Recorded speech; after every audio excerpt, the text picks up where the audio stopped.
마가복음 6장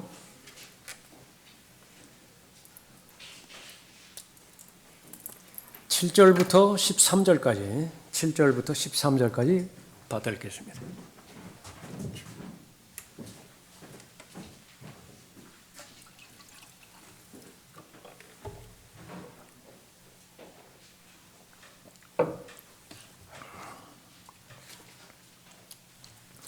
그 후 12를 부르시어 그들을 둘씩 보내기 시작하시고 또 그들에게 더러운 영들을 다스리는 권세도 주시며 명하시기를 여행을 위하여 지팡이 외에는 자루나 양식이나 돈주머니에 돈도 지니지 말고 신은 신되 두 벌 겉옷도 입지 말라고 하시니라.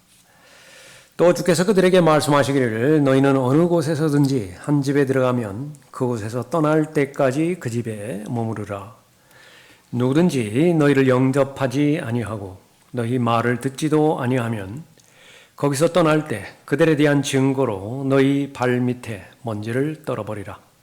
진실로 내가 너희에게 말하노니 심판날에 소돔과 고모라가 그 성읍보다 더 견디기 쉬우리라고 하시더라. 그러자 그들이 나가서 사람들에게 반드시 회개해야 한다고 전파하니라. 그들이 많은 마귀들을 쫓아내고 많은 병자에게 기름을 붓고 병을 낫게 하더라. 기도하겠습니다. 아버지 하나님, 오후에도 거룩한 주님의 이름으로 모이게 해주시고 또 준비된 영과 진리로 경배드릴 수 있도록 인도해 주시니 감사드립니다. 매번마다 살아계신 아버지 하나님 앞에 최선을 다해서 은혜의 보좌 앞으로 나가게 해주시고 하나님께서 기뻐 받아들여 주시는 흡족한 경배 드릴 수 있도록 인도해 주시니 감사드립니다. 하나님께서 가장 귀히 여기시는 것은 한 사람의 혼입니다. 그 마음에 다시 한번 오후에도 변함없이 최상으로 만나주시고 최상의 가치 있는 것들로 잘 구비시켜 주시어서 또 하나님으로 인해서 이 세상을 살아갈 힘을 얻을 수 있도록 인도해 주시길 원합니다. 예배를 방해하는 모든 악의 세력들 하나님께서 보호해 주시고 또 저를 준명으로 충만하게 채워주신 가운데 준비한 말씀이 하나님의 의도대로 뜻대로 정확하게 잘 전달될 수 있도록 저를 도와주시길 원합니다. 말씀으로 인한 아름다운 열매 맺을 수 있도록 인도해 주십시오. 이 시간을 온전히 주님 손에 탁드립니다. 주 예수 그리스도의 이름으로 기도드렸습니다. 아멘. 주님께서 사용하시는 주님의 사람들이라고 하는 제목으로 말씀드리겠습니다.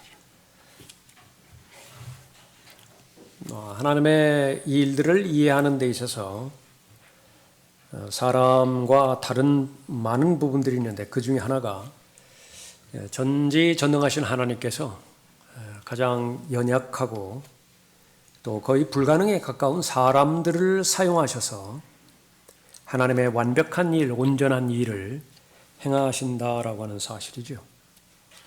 또 사람을 선택하신다 하더라도 좀 사람의 기준에서 볼 때에 그렇게 적합한 사람, 그 사람과는 무관하게 거의 가능 없어 보이는 사람, 가장 잘 봐준다 해도 그 기준이 그냥 평범한 사람, 그런 사람들을 하나님께서 사용하신다는 사실입니다. 또 하나는 다수를 사용하지 않으시고 몇 명의 소수를 사용한다라고 하는 부분인데 그 가운데서도 한 사람에게 하나님께서 초점을 맞추고 계시는 것이죠. 그러니까 한 사람입니다. 한 사람. 아담 한 사람.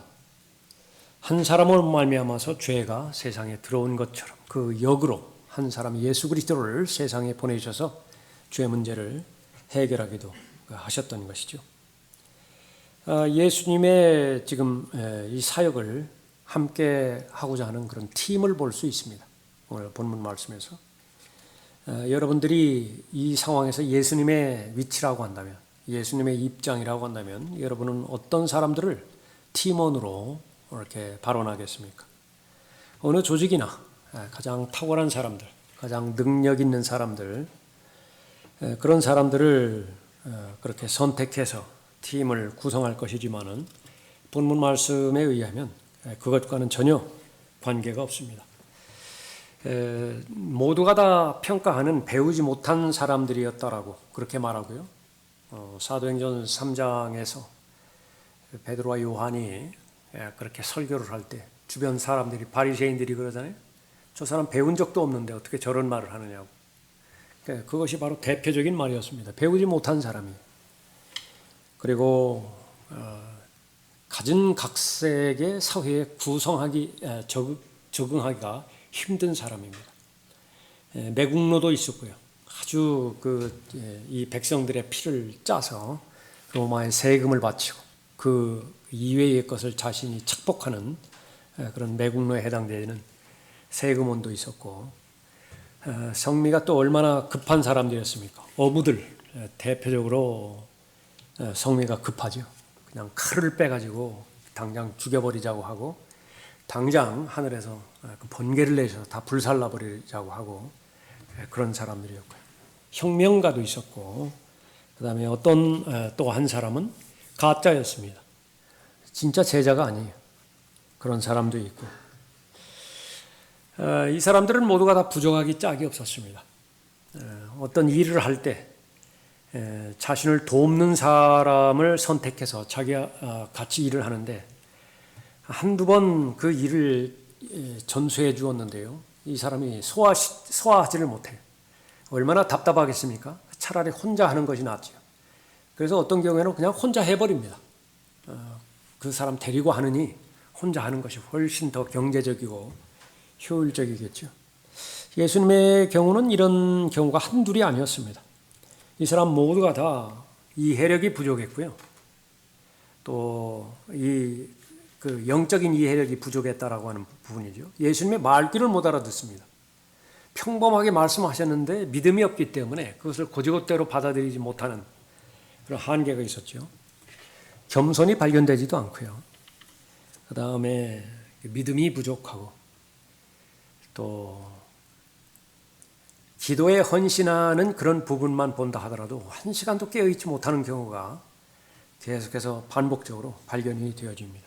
항상 사람들이 쳐놓은 문제에 휘말려서 트러블 메이커가 돼버립니다. 그 사람들이 없었더라고 하면 차라리 나을 뻔했는데 제자들이 있기 때문에 더 문제 속으로 그렇게 들어가기도 하는 것이죠. 그래서 많은 실패와 또 잘못을 겪기도 합니다. 그러나 어쨌든지 간에 예수님께서는 이러한 사람들을 천사로 대체시키지 않습니다. 통치자들로 또 지혜를 사랑한다라고 말하는 철학자들로 대체시키지 않아요. 가말리엘 그 밑에 거기서 직접적으로 교수를 받은 사람이 누구냐? 그 명단을 알아서 그 사람들로 제자들을 대체하지 않는 것입니다. 결과를 통해서 본다라고 한다면 이 사람들이었기에 바로 예수 그리스도에 대한 신뢰를 확고하게 가질 수 있었고, 그 결과 하나님의 능력으로 이 세상을 향한 예수 그리스도께서 계획하신 그런 일들이 잘 진행이 될 수 있었던 것입니다. 자, 이것이 시작이에요. 이 이후로 계속해서 하나님 보시기에는 세상적인 관점에서는 탈락에 해당되는 사람들, 합격되질 못했습니다. 그런 사람들만 선택해서 지금까지 오늘 이 시간에 이르기까지 하나님의 일들을 감당하게 해주시고 또 하나님께서 잘 사용하셨던 것입니다. 우리의 소망이죠. 형제들아, 너희는 너희의 부르심을 보라. 부르심을 받은 자들은 육신을 따라 지혜로운 자가 많지 않고 권력 있는 자도 많지 않으며 좋은 가문에서 태어난 자도 많지 아니하니라.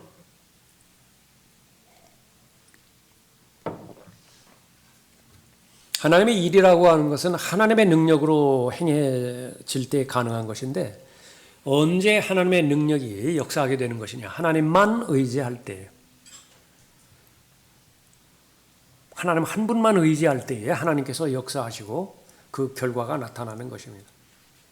수많은 민족들이 있었는데 그 중에서 왜 이스라엘이라고 하는 가장 연약하고 수가 적은 민족을 선택한 것이냐? 그러니까 유일하게 이스라엘 민족을 하나님께서 선택하셔서 이스라엘 민족을 사용하실 때에만이 이 일은 주께서 하셨다라고 하는 고백을 들을 수 있기 때문에 그렇습니다. 이집트는 아니에요. 불가능해요. 또 로마 제국도 아닙니다. 페르시아 제국도 아니에요. 그러나 사람의 관점에서 보면 바로 그러한 거대한 제국을 선택해서 쓸 경우에 더 효율적으로 일들이 잘 진행될 것이라고 여겨지지만은 하나님의 일은 세상적인 일이 아니기 때문에 하나님의 방법대로 사용하는 것입니다. 예수님께서는 이미 마가복음 3장에서 이 12를 부르셨죠. 그래서 자신을 따라야 된다라고 하는 사실을 미리 말씀해 주셨습니다. 그래서 계속 얼마 동안 예수님을 따라다녔죠. 그래서 잘 배웠습니다. 예수님으로부터 배웠다라고 하는 것은 오전 6시에 취침, 그 7시 반에 아침 식사, 그렇게 해서 오전 3시간 동안 지금 창세기부터 출애굽기까지 일주일은 개론, 2주는 본론에 들어가서 강론 그렇게 강의하고 그 다음 주에는 그 나머지 토라 전체 영역을 공부하고 다시 그 다음에 셋째 주 두 번째 시간에는 시험 보고 그런 부분이 아닙니다. 그런 부분이 아니라 그냥 붙어 있기만 하면 돼요. 예수님이 하는 일, 예수님께서 가시는 여정, 예수님께서 주무실 때는 그곳 함께 하기만 하면 그대로 배우는 것입니다. 근데 우리에게도 똑같이 그것을 요구해요. 근데 우리가 사는 이 사회 구조가 그것으로부터 자꾸 멀어지게 만드는 거죠. 철저하게 개인 한 사람 한 사람에게 집중이 되어야 됩니다. 그래서 그 부분은 개별적으로 여러분이 그리스도 안에서 교제할 수 있는 여건이 된다라고 한다면 그것이 하나님 앞에 참으로 감사한 것이에요. 그러나 이제 좀 범위가 넘어서 버리면은요, 누가 누군지를 잘 모르는 상태부터 시작해서 집단으로 대하기 마련입니다. 그냥 한 시간에 강의를 하고 일방적으로 강단에 서서 전하는 사람은 전하고 듣는 사람은 앉아서 피동적으로 수동적으로 듣고 그래서 그것으로 이제 다 끝났다라고 보는 것인데 그 성경에서는 그런 그 부분을 성경 공부라고 하지 않습니다. 훈련이라고 하지를 않아요. 그 동거동락해야 되는 것입니다. 삶을 통해서 배우고 또 알아가야 되는 것이죠. 그렇게 지금까지 생활을 잘 해왔습니다. 그러다가 이제 보내죠. 예수님께서 그 때가 되었다라고 보실 때 보내는 것입니다. 선교예요. 복음 전파를 통해서 예수 그리스도께서 계획하신 일들을 잘 행하게 하시는 것이죠. 주님께서 사용하시는 사람들, 가장 영광스러운 사람들입니다. 우리는 그 사람들을 주님의 사람들이라고 부르는 것이에요. 그 사람의 특징은 무엇이냐? 첫 번째로 주님의 사명을 받은 사람들입니다. 내 사명이 아니라 주님의 사명을 받은 사람들이야. 7절 보십시오.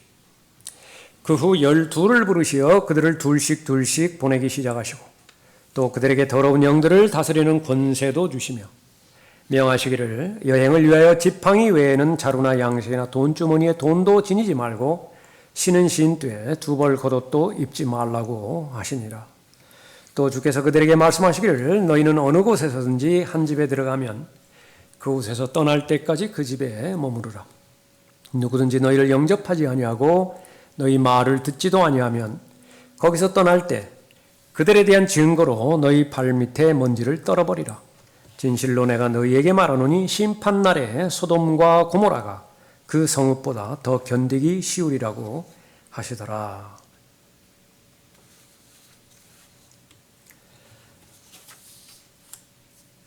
그리스도인은 다른 말로 청직이라고 말씀하셨죠. 종이라고 그렇게 부르십니다. 자기 주도권이 없다라고 하는 말이죠.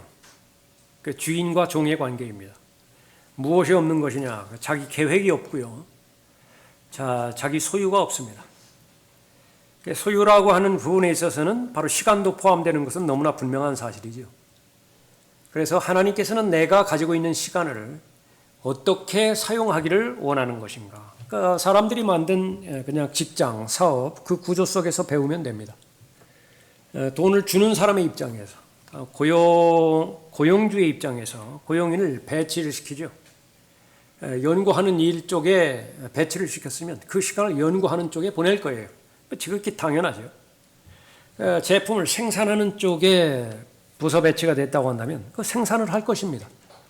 그 계약에 따라서 물건 판매면 판매 그렇게죠. 아니면 새로운 또 사업을 개척한다라고 한다면 뭐 신규 사업을 추진한다든지 그쪽에 그렇게 추진하겠죠. 자리를 바꾸지는 않을 거예요. 그러니까 자리를 바꾼다 하더라도 그것은 그 고용주의 승인을 받은 다음에 그것이 가능하겠죠. 그러면 이상할 것 없습니다. 그런데 만왕의 왕이고 만주의 주이신 그분으로부터 내가 받았다라고 한다면 나의 몸부터 시작해서 나에게 주어지는 많은 그 기회들이 있죠. 또 많은 시간들, 그것은 그분의 재가를 받아야 됩니다. 반드시 결제를 올려서 그 부분에 합당한 것인지 승낙을 받고 그렇게 해야 되겠죠. 그런데 사람의 조직에서는 실패할 수도 있습니다. 적재적소에 사람을 배치하는 것, 그것은 바로 경영자의 능력에 해당되어지는 것인데 그러지 못할 경우가 있어요. 엉뚱한 곳에 배치시켜서 비효율적으로, 비경제적으로 일을 하는 경우도 있죠. 그러나 하나님은 그런 실수를 결코 하지 않습니다.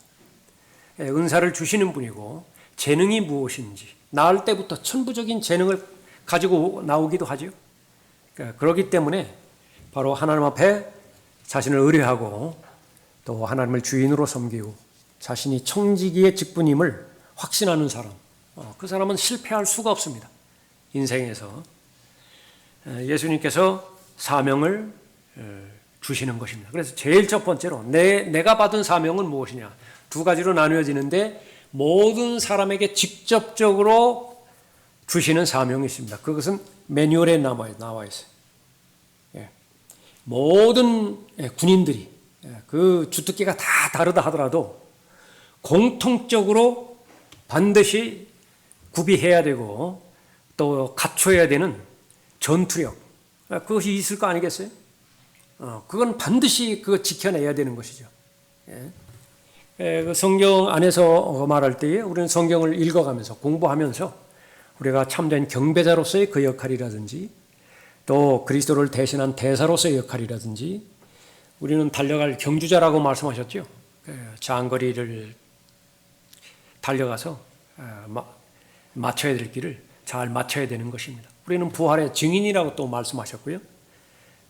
또 우리는 씨를 뿌리며 수확의 때에 맞추어서 열매를 거둬야 되는 농부라고도 그렇게 말씀을 하셨습니다. 우리의 또 신부는 가지에 접붙여진 가지라고 말씀하시면서 가지의 그 존재의 의미는 열매를 맺는 데 있다, 그렇게 말씀하시기도 하셨죠. 그러니까 그것은 모든 사람에게 다 공통된 부분입니다. 그런데 그런 모든 부분들을 내가 처한 위치에서 또 내가 처한 그 상황에서 내 독특한 상황, 나 외에는 없지요. 유일하게 내가 독특하다고요. 거기에서 어떻게 그 하나님께서 부여해 주신 사명을 잘 감당할 수 있는 것이냐, 이제 본인이 말씀과 기도를 통해서 발견해 나가는 것입니다. 그것이 발견이 되어지면 그 능력을 주시라고, 기회를 주시라고 기도하는 것이죠. 그렇게 해서 사명을 받고 이제 시작이 되어지는 것입니다. 주님의 사람들이에요. 주님께서 사용하시는 사람이라. 그것이 전도되지 않습니다.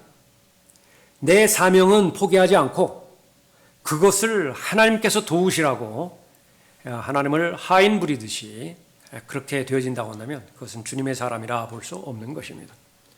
둘씩 보냈죠.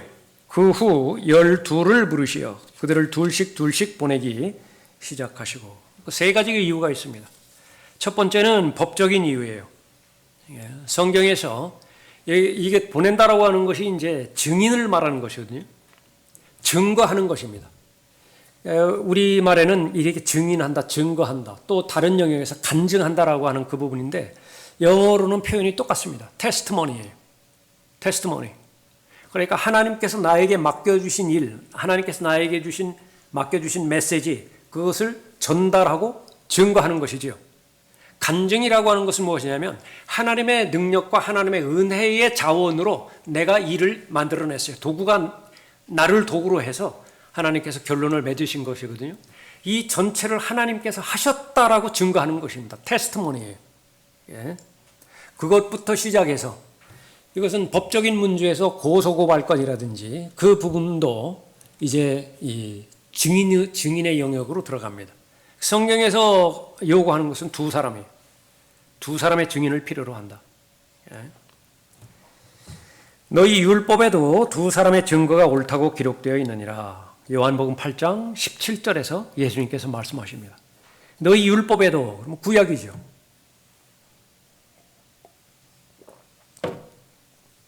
두 증인이나 세 증인의 입으로 죽임을 당할 만한 사람을 죽이되 한 증인의 입으로는 그 사람을 죽이지 말 것이며 한 사람만으로는 부족해요. 신명기 7장 17장 6절에서 말씀하시고요. 한 사람이 지은 어떤 죄에 있어서도 그 죄악이나 죄에 대해 한 증인은 일어서지 말 것이요. 두 증인의 입이나 세 증인의 입으로 그 문제를 결정지을지니라. 신명기 19장 15절 말씀인 것입니다. 그래서 법적인 이유에서 두 사람이 함께 가는 것입니다. 두 번째는 이제 현실적이고 실제적인 이유예요. 혼자 돌아다니는 것, 그거 별로 좋지 않습니다.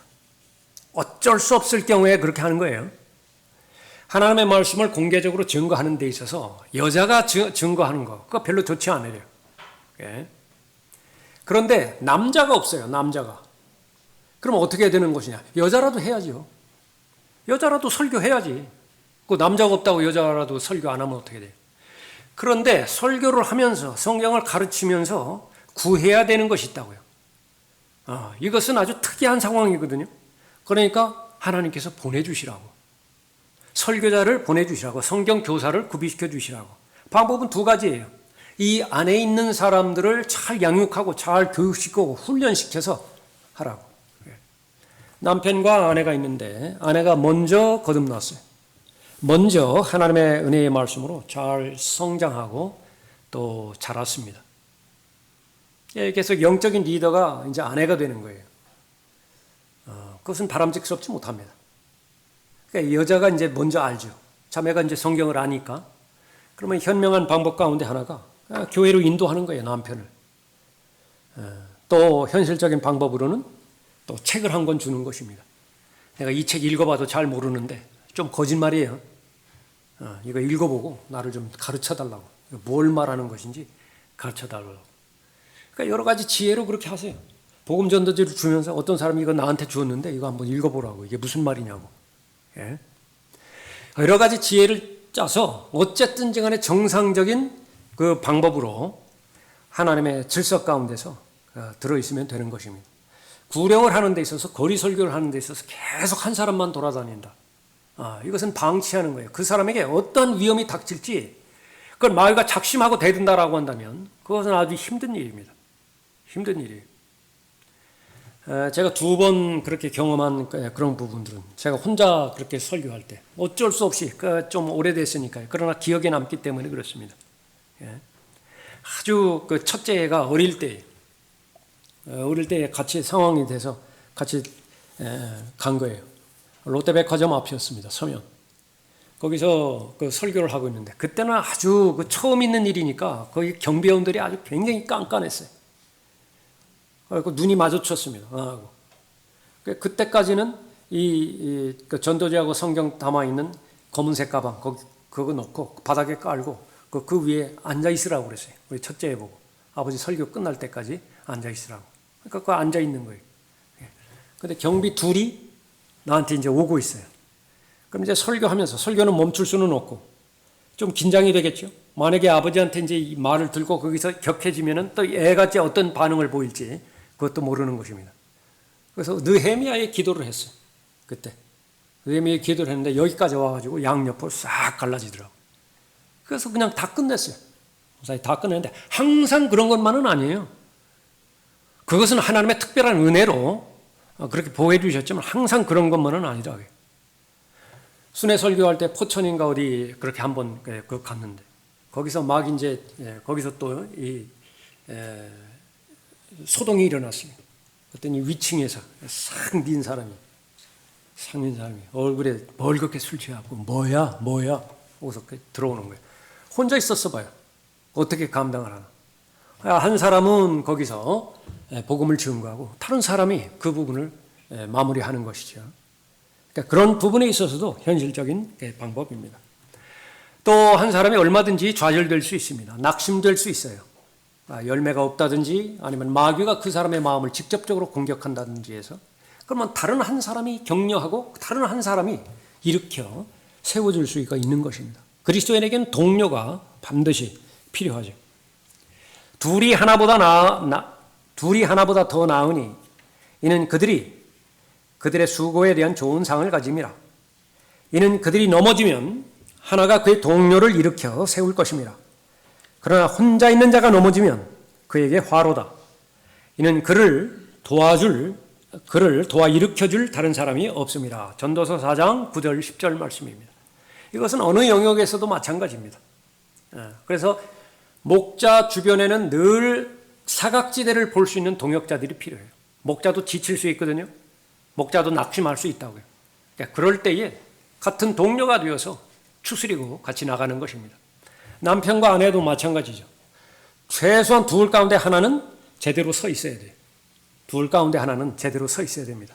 그래서 한쪽이 지칠 때, 한쪽이 힘을 잃어갈 때 다른 한쪽이 부축에 세워서 일으켜야 되어지는 것입니다. 제일 힘들 때는 어떻게 되는 거죠? 아무도 없을 때, 수가 많은들 그 중에서 아무도 그렇게 하나님의 은혜의 능력으로 세울 수 있는 사람이 없다고 한다면 무슨 의미가 있겠습니까?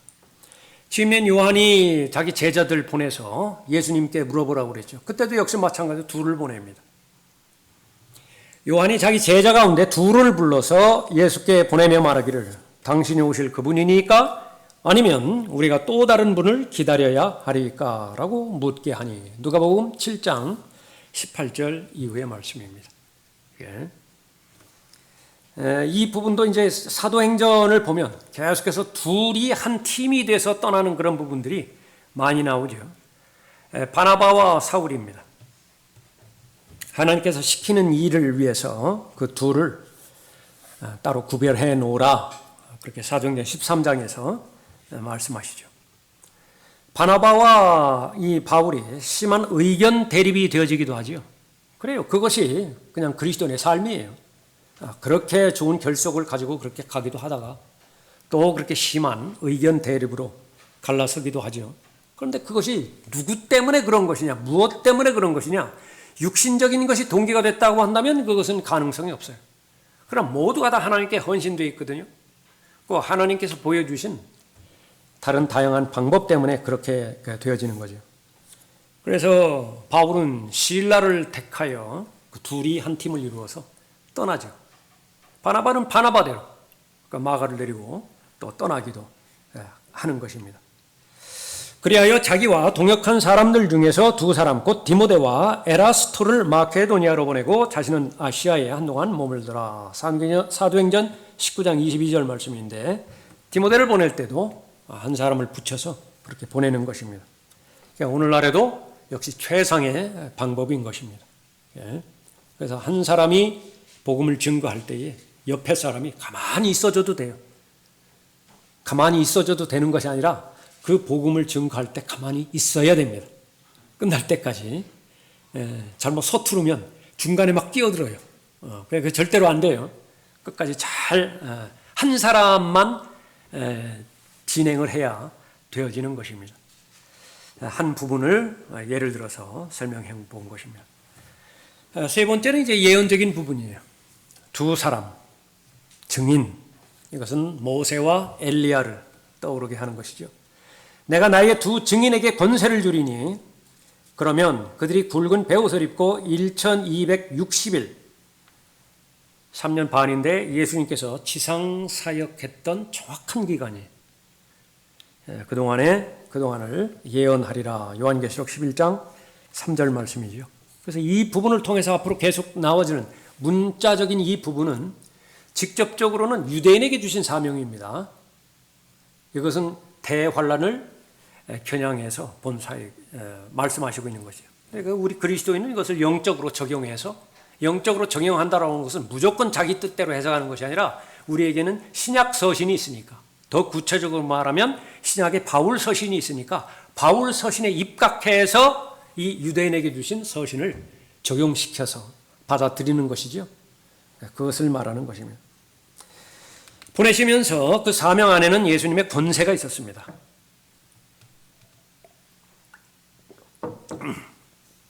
예수님의 능력이죠. 예수님의 능력. 진실로 진실로 내가 너희에게 말하노니 나를 믿는 자는 내가 하는 이 일들을 할 것이요 또 이보다 더 큰 일들을 할 것이라. 이는 내가 나의 아버지께로 가기 때문이라. 요한복음 14장 12절의 말씀인 것입니다. 그러니까 이 일들을 계속해서 우리 목격하고 있는 것이 예수님이 지상에 계시던 것보다 더 큰 일을, 더 많은 열매를 맺는 것을 우리가 보기도 하는 것이죠. 그것은 무엇 때문에 그런 것이냐? 그것은 예수님이 주신 권세 때문에 그래요. 예수님의 능력이 그대로 담겨져 있다고요. 그래서 우리에게는 죄를 용서할 권세도 있다고 말씀하셨죠. 또 정죄할 권세까지도 주셨어요. 예수 그리스도를 끝까지 받아들이지 않는다라고 한다면 지금 당신은 하나님의 진노 가운데 계속 머무르는 것입니다. 하나님의 자비 가운데서 하나님께서 죽이지 않으셨기에 지금 살아있는 것이지, 자비를 거두가 버리시면 죽는 즉시 지옥에서 영혼을 보내게 됩니다. 그 권세를 주신 거예요. 용서하는 권세 주셨죠. 다 용서가 되었습니다. 선생님의 모든 죄는 다 용서가 되었습니다. 그 사실을 마음에 받아들이면 이제 선생님의 믿음이 되는 것입니다. 선생님에게 진리가 되는 것입니다. 받아들이겠습니까? 받아들이면 그 용서하는 권세가 주어지는 것이죠. 제자들에게 그런 권세를 주신 것입니다. 그러나 성령께서 너희에게 임하시면 너희가 능력을 받으리니 그러면 예루살렘과 온 유대와 사마리아와 땅 끝까지 이르러 내게 증인이 되리라. 하나님께서 베풀어 주신 은혜 가운데서 가장 큰 은혜는 무엇이냐? 동행하시는 은혜예요. 내 안에 거하시는 은혜이고 동행하시는 은혜입니다. 사실을 사실대로 확인만 할 수 있으면 이것은 진리가 되는 것입니다. 내 마음 가운데 그보다 다른 어떤 것을 추구한다 하더라도 하나님께서 나와 함께 계시고 함께 동행한다. 그보다 더 바랄 것이 없다. 현실적으로도 마찬가지죠. 여러분에게 돈이 아무리 많이 있으면 뭐예요? 여러분에게 거대한 사업체를 유산으로 남겨줬으면 뭐 하느냐고요. 정말 내가 옆에 있어야 될 그 사람이 없는데 그 사람을 무엇하고 바꾸겠어요? 그 좋은 여행, 그 사람하고 같이만 가면 돼요. 사라 사막이라 하더라도 그 사람이 옆에만 있으면 가장 좋은 여행이 되어지는 거죠. 가장 큰 은혜는 하나님께서 나와 함께 하시는 은혜입니다. 가장 큰 기적은 무엇이냐? 자연계에서 일어나는 기적은 아니에요. 자연계에서 일어나는 기적, 아무리 커다란 기적이라 하더라도 영적인 영역에서 일어나는 기적과 비교가 안 되는 것입니다. 그렇다고 한다면 죽었던 영이 거듭나는 것, 죽었던 나사로가 다시 살아나는 것, 그보다 더 큰 기적 없죠. 야이로의 딸이 12살 먹은 야이로의 딸이 죽었다가 다시 살아나는 것, 그보다 더 큰 기적이 어디 있어요? 죽음의 문제를 초월해버리는 사건인데 결국은 다시 죽거든요. 나사로도 죽고 야이로의 딸도 다시 죽잖아요. 그러나 거듭난 영원히 산다. 그거보다 더 큰 기적이 없는 것입니다. 마찬가지로 하나님의 가장 큰 능력, 성경적 관점에서 볼 때, 객관적인 사실로 봤을 때 가장 큰 능력은 무엇이냐 그러면 예수 그리스도는 죽은 자들로부터 셋째 날에 부활하셨습니다. 이 말을 할 수 있는 능력이에요. 하나님의 말씀에 의하면 그래요. 그 능력이 가장 커다란 능력이다. 그러니까 왜 그러냐? 그 말 안에 예수님의 권세가 있기 때문에 그 권세의 능력으로 죽은 자를 일으킨다니까요. 허물과 죄로 죽었던 영을 그냥 이렇게 세우는 거예요. 거듭나게 하는 거예요. 그거보다 더 큰 능력이 어디 있겠습니까? 권세를 주셨을 때 바로 제자들에게 그런 권세를 주신 것입니다. 그 사명 안에는 바로 주님께서 주신 명령이 들어있는 것이죠. 8절 다시 보십시오. 명하시기를 여행을 위하여 지팡이 외에는 자루나 양식이나 돈주머니에 돈도 지니지 말고 신은 신퇴에 두 벌 겉옷도 입지 말라고 하시니라. 또 주께서 그들에게 말씀하시기를 너희는 어떤 곳에서 어느 곳에서든지 한 집에 들어가면 그곳에서 떠날 때까지 그 집에 머무르라. 아주 아무것도 알지 못했던 이렇게 제가 그 대학교 2학년 때 구원을 받았는데 구원 받고 나서 어떤 선교회에서 자꾸 나오라고 해가지고 들어갔다가 여름 수련회에 참여하는데 그 거지 순례라고 뭐 있어요. 저 뒤에 앉아 계신 사모님이 전문가입니다. 거기에는 여러 번 참여를 했어요. 이거를 그대로 해가지고 다 돈 다 내놓게 한다. 교회에 폐 엄청나게 끼쳤어요. 멀쩡한 교회에 들어가가지고서 재워달라고. 막 곤란하다고 하면은 막 떼쓰기도 하고 막 그래요. 그래서 하면은 뭐 또 기도응답 받았다고 그렇게 하고. 참 지금 보면 아주 수치스럽고요. 정말 창피하고 그렇게 해서. 그런데 그렇게 이런 부분들을 성경에 기록됐다고 해서 강요를 했는데 그거를 모르니까 그냥 순수하게 받아들일 거 아니에요? 그러니까 그렇게 순수하게 받아들인 사람들도 꽤 됐어요. 그래서 어디 가면서 이제 이렇게 밭에서 토마토를 이렇게 따옵니다. 먹을 것이 없으니까 토마토 따와가지고 그래도 이제 뭐 식기도를 해야 된다고 그러니까 식기도 해야 돼. 그러니까 옆에 사람 시켰더니 기껏 한다는 얘기가 토마토가 우리를 위해서 순교하게 하셔서 할 줄을 모르니까 기도를 할 줄을 모르니까 그런데 옆에서 뭐 키득키득거리고 이렇게.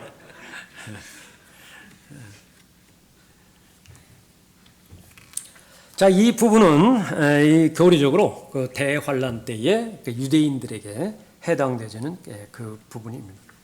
예. 그래서 이것은 교회의 그 복음전도 사역하고 교리적으로는 아무 상관이 없는 것입니다.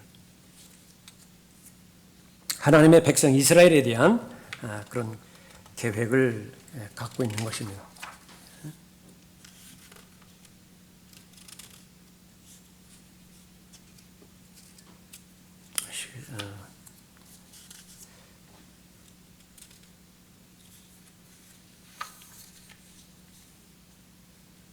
11절에 보면 누구든지 너희를 영접하지 아니하고 너희 말을 듣지도 아니하면 거기서 떠날 때 그들에 대한 증거로 너희 발밑에 먼지를 떨어버리라. 진실로 내가 너희에게 말하노니 심판날에 소돔과 고모라가 그 성읍보다 더 견디기 쉬우리라고 하시더라.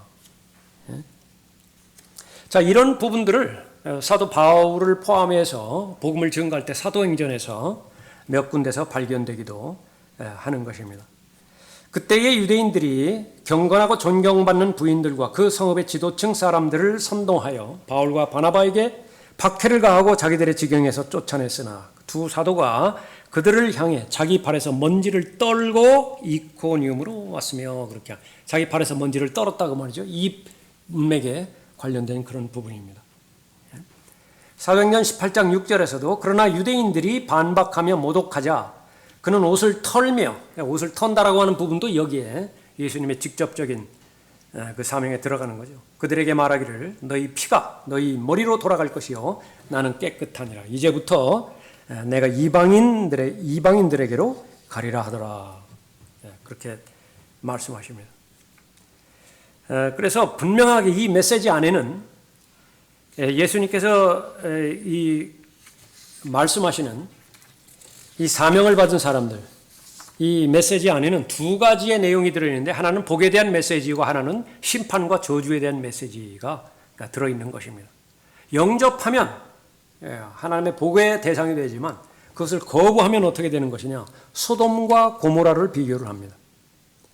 소돔과 고모라에 있었던 사람들, 여전히 지금 유다서 7절에 의하면 불타고 있어요. 그 죄로 인해서.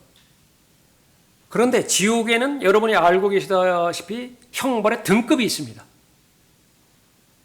2배의 멸망이 있어요. 더 큰 형벌에 처하는 사람도 있다고 해요. 여기도 마찬가지입니다. 예.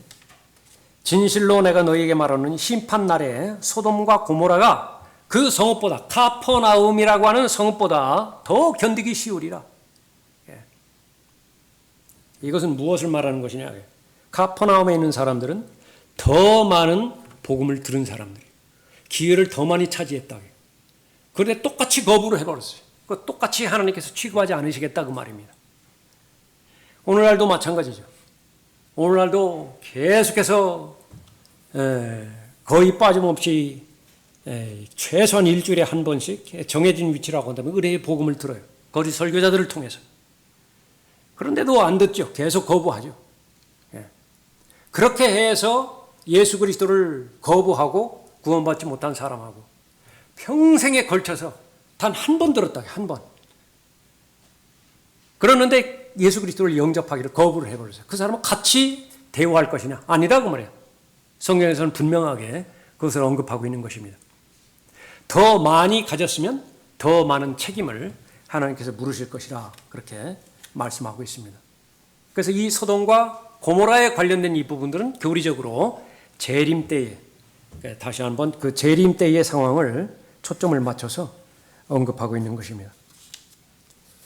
그것은 또한 롯의 날들에 일어났던 것과 마찬가지라. 그들은 먹고 마시고 사고 팔고 심고 건축하였으나 롯이 소돔에서 나가던 날 하늘에서 불과 유황이 비오듯 하여 그들 모두를 진멸시켰느니라. 역사죠?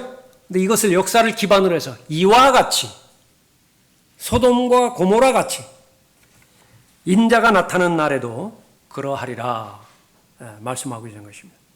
그래서 이 본문에서 말씀하고 있는 이 본문 교리적으로는 대환란 때 모세와 엘리야 그 두 증인이 나타나죠. 더불어서 14만 4천 명에 해당되어지는 또 이 천국 복음을 전하는 증인들이 있죠. 그 전파하는 것이에요. 이 전파하는 것과 관련이 있습니다. 그런데 여기는 이게 신을 쉰 때 두 벌 겉옷도 입지 말라. 또 여행을 위하여 지팡이 외에는 자루나 양식이나 돈주머니에 돈도 지니지 말라. 이것은 굉장히 시급한 상황을 말하는 거예요. 급박하다고요, 지금. 이것저것 챙기면서 뭐 계획 세워서 그렇게 떠날 상황이 아니에요. 한시가 급하다고요. 마태복음 24장에서도 말씀하셨죠. 다니엘을 통해서 예언한 바가 있는데 멸망에 가정한 것이 거룩한 곳에 선 것을 봤다고 해요. 그것이 즉시로 깨달아졌다고 한다면 뒤돌아보지 말고 아이고 어떻게 됐는지 집에 가서 여벌 옷 챙겨. 그럴 여력이 없어요. 곧바로 도망가라. 곧장 도망가라. 그래도 보장이 안 돼요. 그래도 잡힐 수가 있는 것입니다. 그날에 만약에 안식일이 일어났다. 그럼 꼼짝없이 잡히는 것이죠. 그러니까 안식일이 일어나지 말아야 돼요. 그러니까 그런 그 상황이 지금 제시가 되어지는 그런 부분입니다.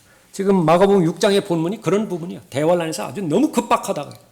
근데 이런 부분들이 바로 7년 대환란 때 다시 일어나는 것을 말하는 것입니다. 그냥 겨우 영적인 적용 정도 해본다라고 한다면 여기에서 그렇게 증인들, 하나님의 은혜의 복음을 증거하는 증인들, 최대한 초점을 거기에 맞추라고 그렇게 적용할 수는 있습니다. 우리의 본업이 무엇이냐? 복음을 증거하는 것이다. 거기에 필요한 것이 이제 내가 옷도 필요하고 신발도 필요한 것이죠. 그러나 여기에서 너무 필요한 것 이외에 더 많이 소유함으로 인해서 오히려 거추장스러워 버렸다. 이거 진행하는 속도가 더 느려졌다. 바람직스럽지 못하다라고 하는 그 부분으로 볼 수가 있는 것이죠. 그래서 하나님께서 사명을 맡겨주셨다라고 한다면 그 사명을 감당하기에 필요한 가장 최소한의 필요는 하나님께서 다 공급해 주시는 거예요. 군인 생각하면 딱 좋아요. 군인. 국가에서 징집을 했으면 사명을 맡겨줬죠. 훈련시켜서 주특기까지 부여해서 다 배치시켜줬죠. 사병이면 사병, 간부면 간부, 또 부대장이면 부대장 그 역할들을 다 하잖아요. 그러면 그 부분에 있어서 그 임무를 부여하는 데 있어서 필요한 모든 피복부터 시작해서 그것을 종이라고 해요. 1종, 2종, 3종, 4종 이렇게 다 보는 것입니다. 피복, 2, 4종 그걸 다 주관하는 거예요. 다 준다 그거죠. 그렇게 해서 일생 동안 군인의 의무를 마쳤다고 한다면 이제 나이 들어서 할 것이 없고 하는데 어떻게 돼요? 그 다음에는 이제 최소한의 경비는 국가에서 보장해 준다. 그래서 나온 것이 이제 연금 아니겠어요? 예. 역시 마찬가지로 하나님께서 사명을 주셨을 때에 그 사명을 감당하기에 필요한 모든 것들은 하나님께서 주신다. 주님께서 사용하시는 사람, 주님의 사람들은 두 번째로 주님의 메시지를 전파하는 사람입니다. 12절 보십시오. 그러자 그들이 나가서 사람들에게 반드시 회개해야 한다고 전파하니라.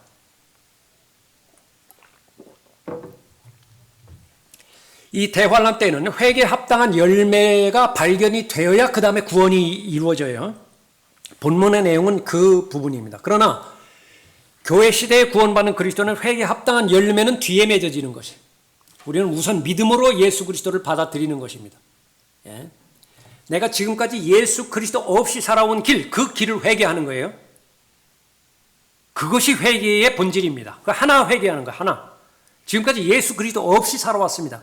그런데 지금 예수 그리스도를 갖겠습니다. 예수 그리스도를 소유하겠습니다. 영접하겠습니다. 제 안에 들어와 주십시오. 이것이 회개라고 해요. 내 자체에 대해서 하나님의 말씀에 근거해서 회개하고, 나는 불가능한데 예수 그리스도는 가능하잖아요. 그러니까 바꿔버리는 거예요. 내가 아니라 예수 그리스도를 받아들이는 것이라. 그 뒤에 성장을 위해서, 성숙을 위해서 많은 회개해야 될 구체적인 목록들이 있습니다. 예? 그래서 예수 그리스도를 영접하고 구원받을 때에 자칫 잘못하면 지금까지 내가 연루되어 있는 모든 죄들을 다 해결하고, 지금 어디에 중독에 빠졌어요? 그 중독을 끊어야. 또 무슨 지금 내가 잘못하고 있는 그런 부분들, 계속 연루되어 있는 부분이 있어요. 그런 모든 부분들을 다 단절하고 깨끗해진 상태에서 예수 그리스도를 영접해야 구원받는 걸로 하는 겁니다. 그거 아니에요. 그건 그 사람 저주하는 겁니다. 그거는 묻지도 않아요. 있는 그대로 나오라고요. 있는 그대로. 거지면 거지 있는 그대로 나오라고 하고, 음탕해요? 음탕은 그대로 나와요. 그대로. 창녀의 신분이면 창녀의 신분 그대로 나오라고 해요. 그래서 예수님을 영접해요. 영접하라고. 그 다음에 이제 해결해야 될 것, 내 안에 들어오신 예수 그리스도의 능력으로 하나씩 해결해 주실 것이라고요. 예? 그러니까 그것이 바로 회개에 합당한 그 열매인데, 그러나 대환란에서는 이런 행위가 먼저 앞서서 보여야 예수 그리스도를 믿고 구원받을 수 있는 것입니다. 그러자 그들이 나가서 사람들에게 반드시 회개해야 한다고 전파하니라. 마지막 날들의 특징 또 하나는 이 회개의 메시지를 거의 듣지 못한다라고 하는 겁니다. 왜 그런 것이냐? 사람들이 결코 원하지 않아요. 필요한 메시지가 있고 원하는 메시지가 있는데 거의 대부분 원하는 메시지 쪽으로만 쏠려 있어요. 번영신학입니다.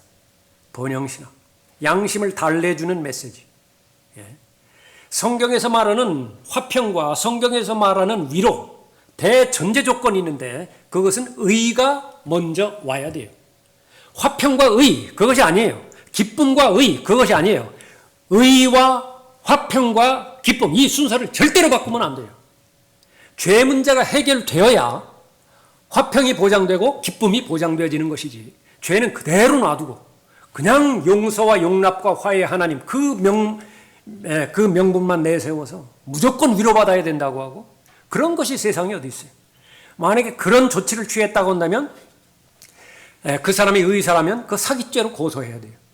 안에서는 막 썩어 들어가는 것인데 그 통증만 완화시켜준다고 해서 그냥 잘 될 겁니다, 잘 될 겁니다, 계속 진통제만 놔주고 그렇게 하루하루 끌어간다고 한다면 그건 자격이 없는 것이죠.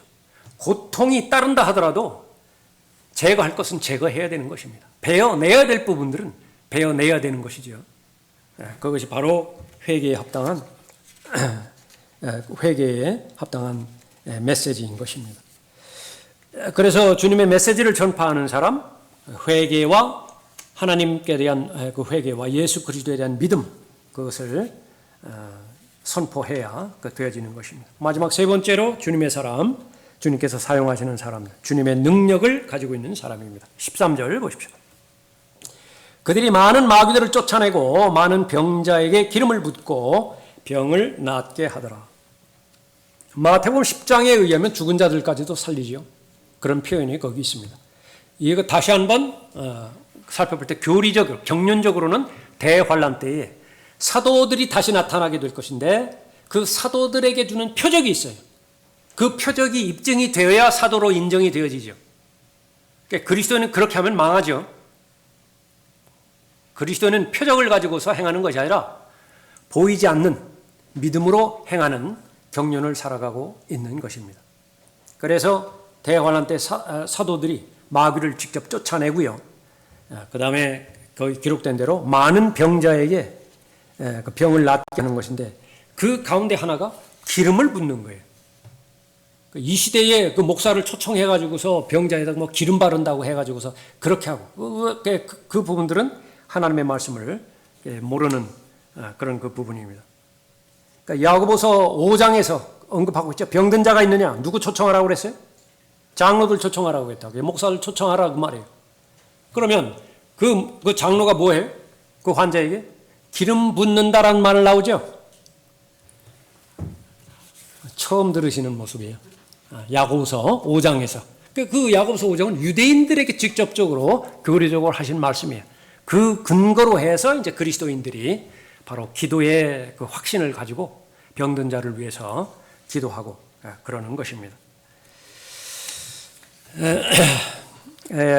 우리는 모두가 다 주님께서 불러주신 주님의 사람들입니다. 말씀의 사람이고 기도의 사람이죠. 왜 그렇습니까? 말씀을 통해서 사명을 받았잖아요. 말씀을 통해서 주님의 명령과 메시지를 받았죠. 그 기도를 통하여 하나님의 사람으로서 계속 주님과 동행할 수 있도록 도움을 요청하고, 그 기도를 통하여 영적 전쟁에서 하나님의 전신갑옷으로 무장해서 그 하나님의 전신갑옷의 능력을 발휘하고 있는 것이죠. 오전에 설교에 이어서 설교의 그 적용 똑같이 우리의 이제 마음의 자세입니다. 태도인 것입니다. 하나님께서 나를 부르셨는가? 하나님의 자녀로 부르셨죠. 그러니까 나는 하나님의 자녀로 응답해서 하나님의 자녀가 된 것입니다. 자, 하나님의 자녀는 아버지가 일하니 나도 일하죠. 예수님의 고백이라. 우리는 예수 그리스도를 따르는 예수 그리스도의 제자들입니다. 우리가 하나님의 일을 맡은 사명자로서 예수 그리스도께서 권세를 주셨죠. 하늘과 땅의 모든 권세를 다 주셨다고요. 그 권세를 소유하고 있는 것인데, 그렇다고 한다면 바로 예수님께서 하셔야 될 일들, 제자들이 마가복음 6장에서 행했던 일들, 우리 당연하게 그렇게 한다. 그래서 고린도전서 1장에서 부른 사람들 가운데서 사회적, 세상적 기준에 맞춘 사람은 없다고요. 다 평범한 사람이고 보통 사람들이고 부족한 사람들이고 나약하고 연약한 사람들이에요. 그러나 그 사람에게 하나님의 은혜의 능력이 부여해지고 예수 그리스도의 권세가 그렇게 부여되어졌을 때 죽은 자를 살리는 것이 지금 매주마다 우리가 보고하고 있잖아요. 이 일을 위해서 우리가 기도하고 있지 않습니까? 또 말씀을 통해서 우리가 가야 될 곳, 지금 가깝게는 여러분의 지역이 되겠죠. 우리가 또 멀게는 하나님께서 여러분을 부르시면 가지 못할 이유가 없는 것입니다. 그렇게 가서 맡겨주신 하나님의 사역을 잘 감당하는 것입니다. 둘씩 보냈어요. 모두가 다 전우입니다. 여러분 옆에 있는 계신 분들 다 전우예요. 다 동료들입니다. 동료들이에요. 같은 종들이에요. 선한 청지기의 직분을 감당하고는 동료들이에요. 그런데 왜 불그락불그락합니까? 왜 으르렁거립니까? 하나는요, 싸움이 없기 때문에 그래요. 그런데 싸움이 한번 터져봐요.